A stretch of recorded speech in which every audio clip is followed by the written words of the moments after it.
Greetings. My name is Louise Debretzeny. I have a Doctor of Education degree and I'm a student of Dr. Ellen Arwood. And at the Institute, we use Dr. Arwood's theory for all the work that we do, the work with the students, the work with the teachers, work with parents. All our writing and materials are based on Dr. Arwood's theory, which is called the Neurosemantic Language Learning Theory. So today I would like to explain a bit about that theory to you so that you can have some idea of what we do. You can also read the article that I've posted on the same page with this video. So I'm going to switch to my document camera so I can draw and write ideas while I talk to you about the theory. So the name of the theory is the Neurosemantic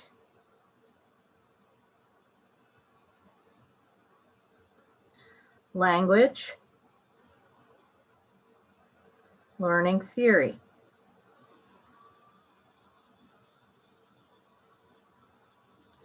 And we call it the NSLLT for short, because it's kind of a mouthful. And this theory was developed by Dr. Ellen Lucas Arwood.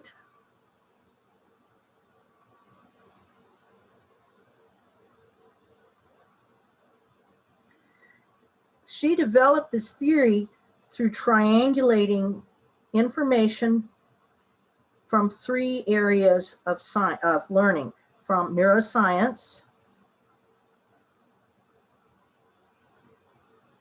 from cognitive psychology, and from language. And through extensive research through the literature of these three areas, and actually doing things like dissecting brains and working with neuroscientists, Ellen came up with her theory about how we learn. And through my practice and the practice of quite a few others, we found that this theory makes a lot of sense and actually really does seem to work with students. So let's talk about learners and how we learn. Dr. Arwood's theory is a four-step learning theory. So let's start by drawing the learner. So a learner has eyes and a nose and a mouth and ears, and of course a body, and is covered in skin. And those senses are the only way that input can come into the brain. At school, we learn mainly with ears and eyes, with our ears and eyes, because sniffing and licking and touching is not necessarily an effective way to learn from your teacher. So we learn using the distance senses,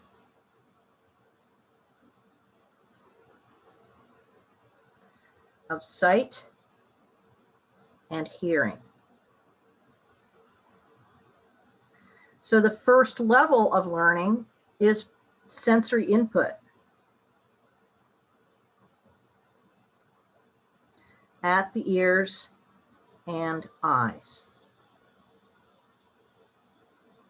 So for our learner, if someone claps, for example, and compresses air together and creates a sound wave, the ear picks up that sound wave and turns the sound wave into an electrical signal that then goes to the brain. The ear itself doesn't do any thinking, it just processes the meaningful features of the sound wave. And those features would be loudness, so how strong or soft the sound is, and pitch, that's how high or low the sound is, and time or duration. And this time or duration is important to note because if a student isn't using the sense of hearing well, then they're also going to have difficulties with time, and there'll be much more information about that idea later. So the ear tells the brain plus or minus loudness, pitch, and time. The eye, on the other hand, needs a light source, and that light source heats up the air and creates photons, and the photons bounce off of objects. So the eye detects that reflected light.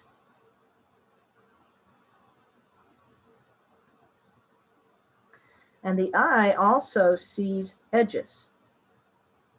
So as photons bounce off objects, the eye detects the edges.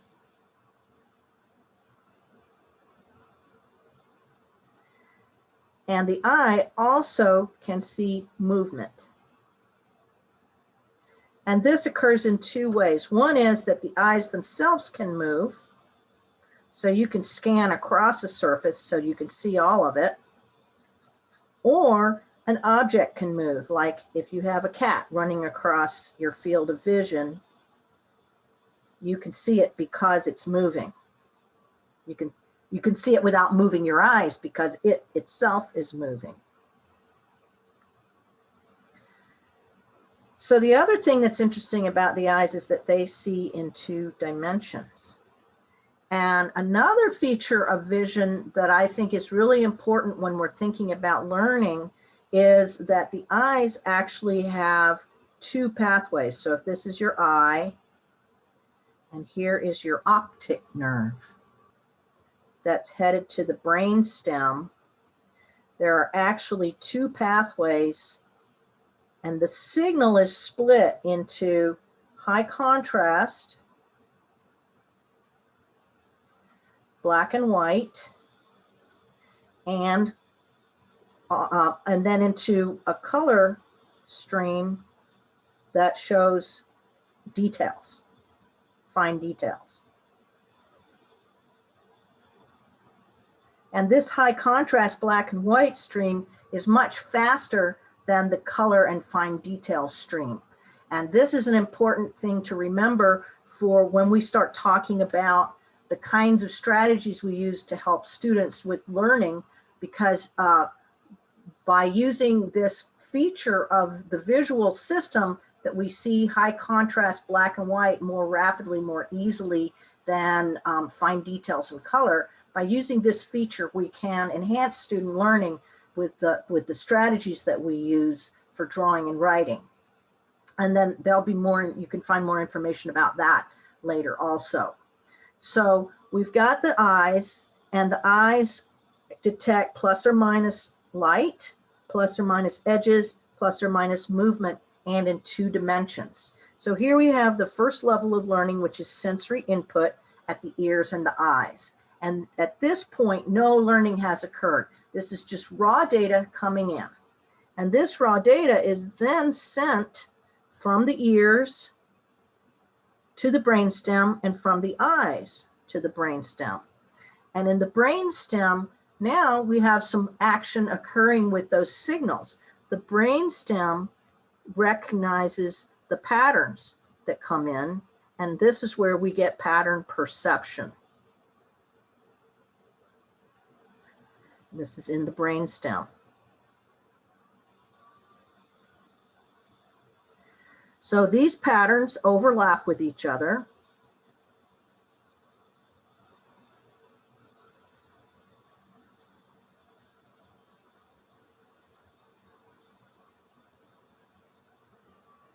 And there's an awful lot that goes on in the brainstem. But the brainstem is basically sorting the meaningful features of sound patterns and sight patterns as they come in through the brainstem. And then the brainstem, as the patterns overlap, the brainstem then sends the information on up into the actual cerebrum of the brain. And that's where we get the third step of learning, which is concepts. Concepts are mental images. And these mental images are formed within the cerebral circuits.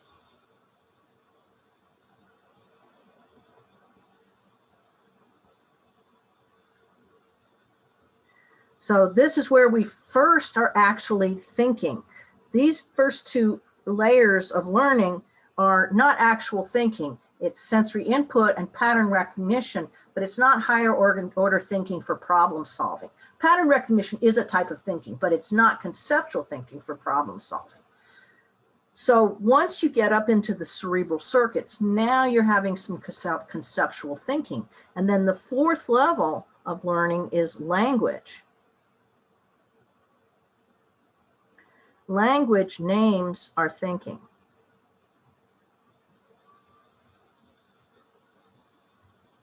So we have concepts which we name with thinking, and this is a feedback. The language, conceptual thinking and language interact back and forth with each other.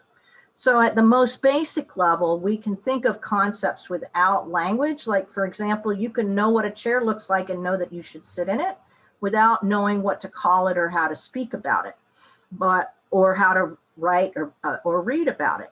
But if you want to tell someone else what to do with the chair, then you need language. So language names the concepts, the mental concepts.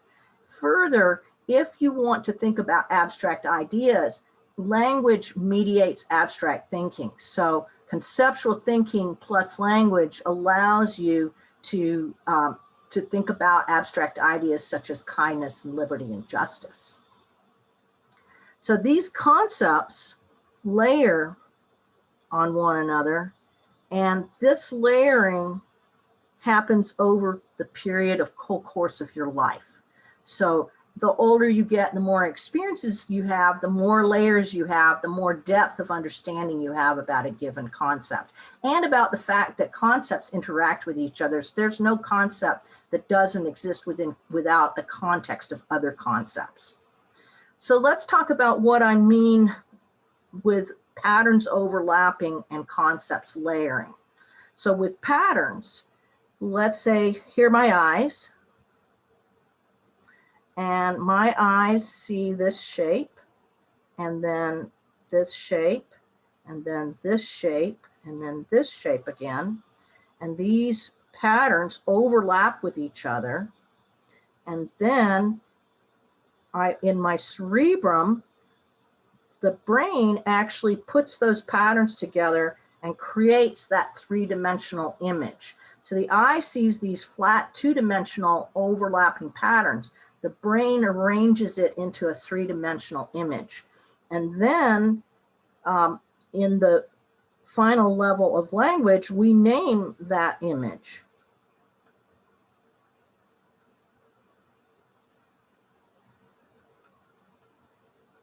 So language is actually cortical networks.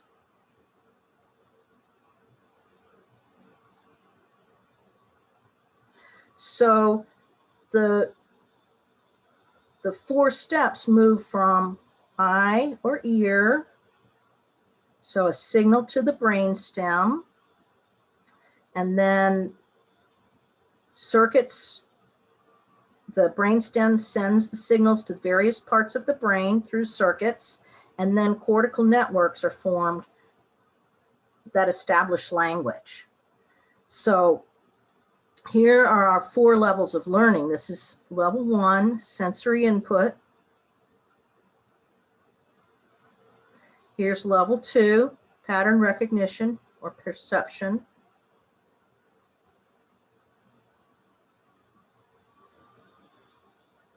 Here's level 3, the concept or mental image. And here we are at level 4, which is language. And this names the concept.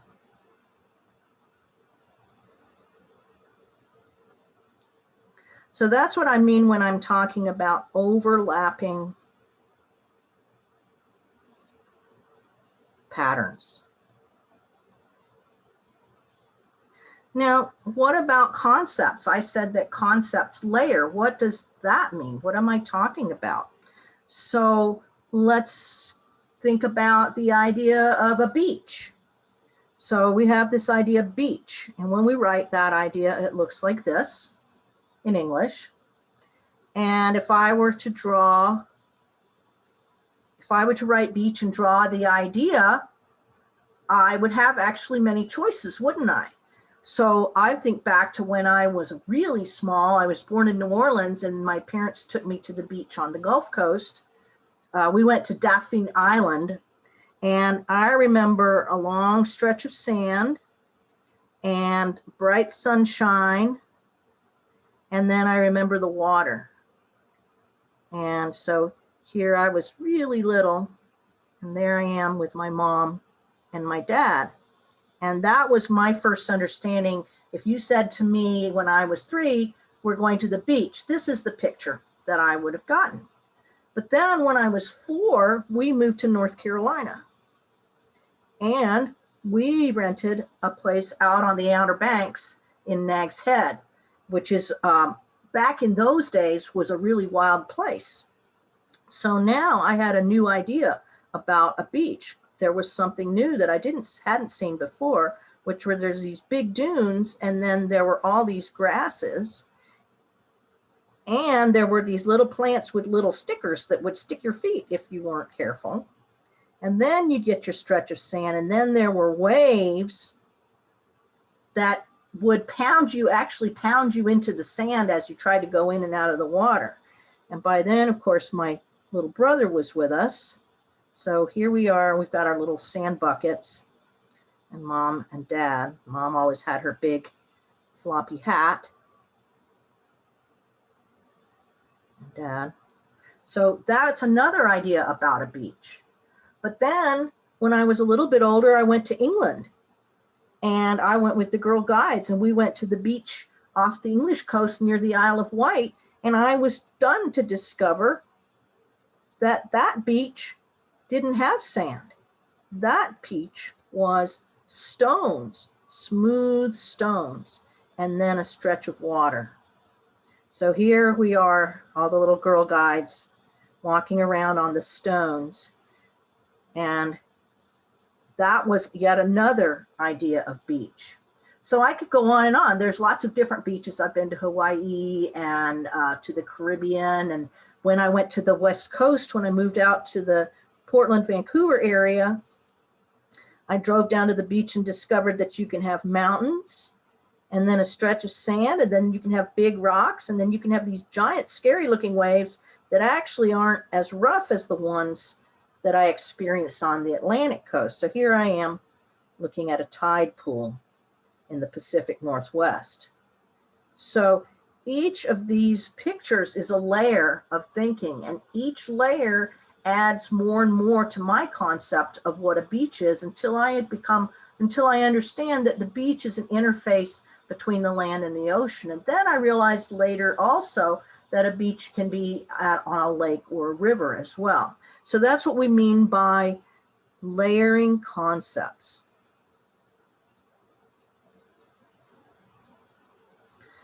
So how do we apply this to learning and helping our children and our students, our adult or children's students to acquire knowledge? We have to work up in this conceptual thinking area where we're dealing with concepts and language. If we stay down into the pattern and sensory input area, that learning is not put into long-term memory or storage. Pattern learning isn't bad, it's just that it doesn't go into long-term storage. If you want long-term storage or long-term memory, then you do need to get up into the conceptual thinking and where you use your language to assign meaning to your thinking. And all of this type of learning is contextual.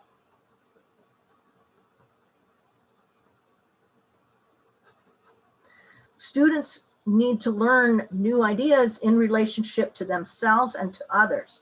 So we have to ask ourselves who did what with whom and where were they and why did they do it and how did they do it. So another video that I'm going to do later about Viconic language methods will get into more details about some of the methods we use based on this theory of how we actually learn.